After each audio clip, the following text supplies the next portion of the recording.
Everyone, welcome to mind it. मैं दीपाली सक्सेना आज फिर से एक वीडियो आपके सामने लेकर आई हूं। उसके पहले मैं कुछ सवाल पूछना चाहती हूं। क्या कभी आपके साथ में ऐसा हुआ है कि किसी एग्जाम से पहले या किसी इंपॉर्टेंट इवेंट से पहले आपकी हार्ट बीट्स बढ़ गई हो, हाथों में हथेलियों में पसीना आने लगा हो, या फिर स्टमक में बटरफ्लाई जैसा फील हो रहा हो?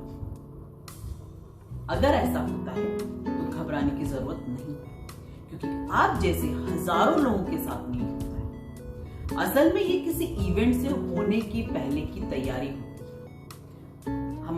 हमको प्रिपेयर करता है। एक्चुअल में इस तरीके की जो फीलिंग्स होती है या जो भी हम फील करते हैं, हमें किसी इवेंट के लिए तैयार करता है। ये होना बहुत नॉर्मल है। यदि ऐसा होता है तो उसको सोचकर आपको परेशान नहीं होना है कि अरे मैं तो एग्जाम से पहले घबरा जाता हूँ या घबरा जाती हूँ, या मेरे साथ में तो ऐसा होता है स्टेज परफॉर्म करने में कि पहले मेरे को बटरफ्लाई जैसा फील होता है या घबराहट होती है या पसीना आता है। ये नॉर्मल फीलिंग्स है।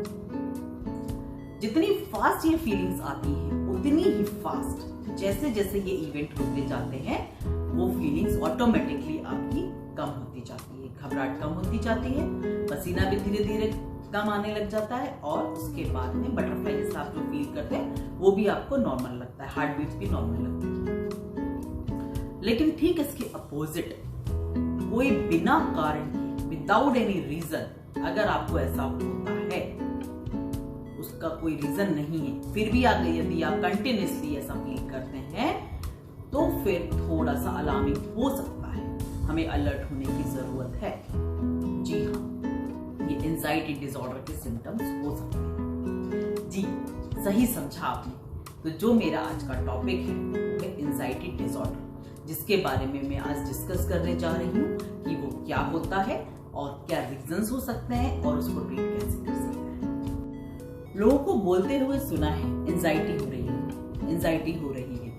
जो नॉर्मल सिम्टम्स मैंने आपको बताए थे कि किसी भी इवेंट से पहले जो होते हैं, लोग उसको एंजाइटी समझ बैठते हैं। ठीक है, वो एंजाइटी होती है। जैसा कि मैंने बताया कि जैसे जैसे वो इवेंट खत्म होते जाता है, शुरू होते होते जैसे खत्म होते जाता है, वैसे वैसे वो आपकी एंजाइटी भी कम होती चली जाती है। तो किसी एग्जाम से पहले या किसी की डेथ हो गई है या किसी का एक्सीडेंट हो गया है, उस समय एंजाइटी होती है, या किसी कोई स्टेज परफॉर्मेंस के पहले आप एंजाइटी फील करते हो, जॉब इंटरव्यू के पहले अगर फील करते हो, तो इस कंडीशन को हम बोल सकते हैं कि ये नॉर्मल एंजाइटी है और ये होना भी जरूरी है। यदि आप एग्जाम के लिए तैयारी नहीं करेंगे, आप जॉब इंटरव्यू की तैयारी नहीं करेंगे, तो आप उसमें अच्छा परफॉर्म नहीं कर पाएंगे, और वो आप तब तक नहीं कर पाएंगे जब तक कि आपको एंजाइटी या आपको स्ट्रेस नहीं लेंगे, आप थोड़ा टेंशन नहीं लेंगे उसके लिए। दो तरीके के स्ट्रेस होते हैं, एक होता है यूज स्ट्रेस, दूसरा होता है डिस्ट्रेस।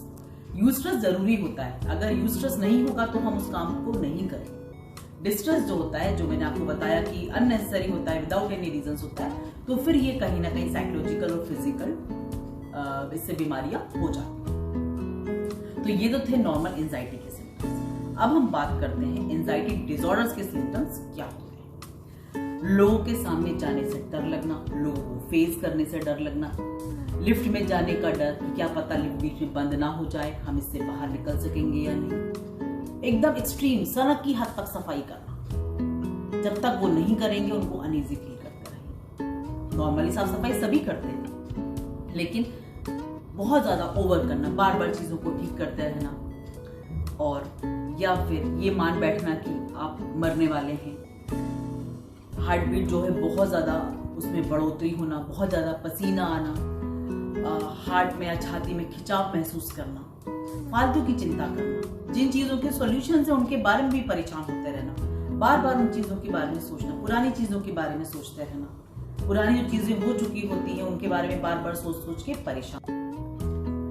तो अब हम समझते हैं कि इनके कारण क्या हो सकते हैं। फैमिली हिस्ट्री, पारिवारिक कारण हो सकता है, फैमिली हिस्ट्री हो सकती है, परिवार का इतिहास हो सकता है इसका एक कारण कि फैमिली में किसी को इस तरीके की बीमारी रही हो।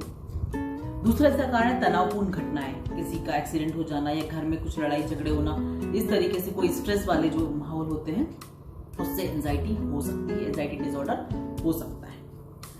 कुछ हेल्थ से रिलेटेड भी हो सकता है, स्वास्थ्य से जुड़े मामले, कोई बीमारियां ऐसी सीवियर हो सकती है जिसमें कि एंजाइटी जिसके कारण के एंजाइटी डिसऑर्डर हो सकता है। नशे के इस्तेमाल से हो सकता है, पर्सनालिटी से जुड़े हुए डिसऑर्डर। कुछ लोगों को बहुत ज्यादा परफेक्शन से काम करने की आदत होती है, तो ये कहीं ना कहीं पर्सनालिटी से जुड़ा हुआ एक डिसऑर्डर होता है।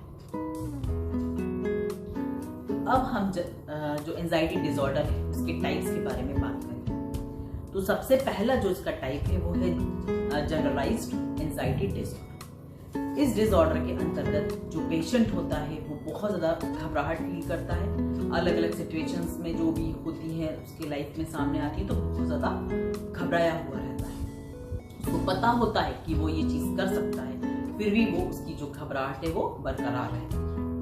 इसका दूसरा टाइप है ऑब्सेसिव कंपल्शन डिसऑर्डर। इसमें पेशेंट को बार बार किसी काम को करने का कंपल्शन होता है, जैसे कि गैस के नॉब को बार बार चेक करना, आप लॉक लगा के गए हैं लेकिन बार बार चेक करना, साफ सफाई करना, जो मैंने बताया था आपको सनक की हद तक साफ सफाई करना। Once in a blue moon हम लोग को कभी कभी ये लगता है कि शायद हमने लॉक ठीक से लगाया कि गैस का नॉब बंद किया कि नहीं, लेकिन जो ऑब्सेसिव कंपल्शन डिसऑर्डर का जो पेशेंट होगा उसको कंटिन्यूसली ये चीजें लगती रहेंगी, बार बार वो उन चीजों के बारे में ही सोचता रहेगा, और जब तक उस चीज को चेक नहीं कर लेगा या वो काम कर नहीं लेगा वो उसको रिलैक्सेशन वो फील नहीं करेगा। मतलब किसी भी चीज का ऑब्सेशन हो सकता है, मैंने आपको एक दो एग्जांपल्स बताए, बट वो किसी भी तरीके की ऑब्सेशंस उस पेशेंट को हो सकते हैं। तीसरा प्रकार है पोस्ट ट्रॉमेटिक स्ट्रेस डिसऑर्डर। इसके अंतर्गत जो पीड़ित व्यक्ति होता है उसको नींद नहीं आती, वो ठीक से आराम नहीं कर पाता है, उसे लगातार पुरानी बातें याद आती हैं। चौथा जो डिसऑर्डर था ये था पोस्ट ट्रॉमेटिक डिसऑर्डर। अब मैं बात करूंगी 5वें नंबर का डिसऑर्डर जो कि है फोबिया। फोबिया में किसी भी तरीके का डर हो सकता है, छोटी से छोटी चीज से, बड़ी से बड़ी चीज से, अननेसेसरी वो चीज नहीं है सामने तब भी बस उसके बारे में सोच सोच के ही वो व्यक्ति डरता रहता है, और अगर वो चीज सामने आ गई फिर तो स्थिति बहुत ज्यादा खराब हो जाती है। नेक्स्ट है पैनिक डिसऑर्डर। इस समस्या के अंतर्गत अचानक बहुत ज्यादा पेशेंट जो होता है वो डरा हुआ रहता है, बहुत ज्यादा उसको चक्कर आते हैं और बहुत ज्यादा पसीना आता है। कुछ मरीजों को ऐसा लगता है सब कुछ तबाह हो चुका है, कुछ नहीं बचा है लाइफ में और अब तो सीधे उनकी मौत हो जाएगी। तो इन समस्याओं का कोई खास वजह नहीं होती, इसके बाद भी मरीज ये बार बार उसके मन में ऐसे फीलिंग्स आते हैं। तो ये तो थे एंजाइटी डिसऑर्डर के टाइप्स। तो अब हम इनके ट्रीटमेंट की बात करते हैं कि एंजाइटी डिसऑर्डर के ट्रीटमेंट्स क्या हो सकते हैं। सबसे पहला ट्रीटमेंट इसका हो सकता है exercise, meditation, balance diet. Alcohol का इंटेक नहीं करना है, क्योंकि कई बार लोग एंजाइटी फील करते हैं तो वो अल्कोहल जैसी कोई चीजें लेने लग जाते हैं। डू वेल, आपको अपना अच्छा करना है।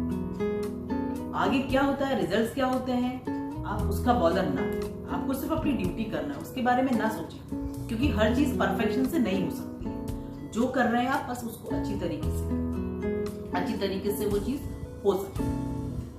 अपने ऐसे कुछ फ्रेंड्स बनाए, ऐसे कोई कंपनी ज्वाइन करे जहां पर कि आप कुछ कॉमेडी जोक्स या फिर कुछ हंसी वाली कुछ चीजें आप वहां पर कर सकें।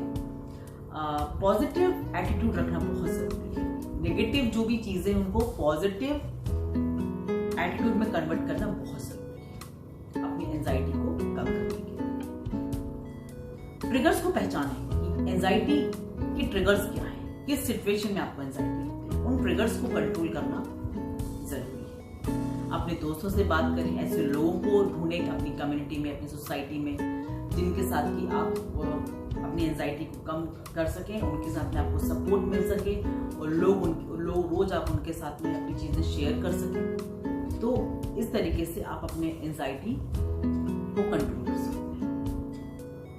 एंजाइटी डिसऑर्डर का ट्रीटमेंट पॉसिबल है, लेकिन उसको हमें, जो मैंने आपको बताया कि उसको समझना होगा कि एग्जैक्टली वो है क्या, उसके रिसोर्सेज को पता करना होगा कि आप उसको कैसे कम कर सकते हैं। और फिर भी यदि वो जो मैंने आपको ट्रीटमेंट्स बताए उसके अलावा नहीं होते हैं, कंट्रोल नहीं होती है, तो फिर आपको प्रोफेशनल से हेल्प लेने की जरूरत है।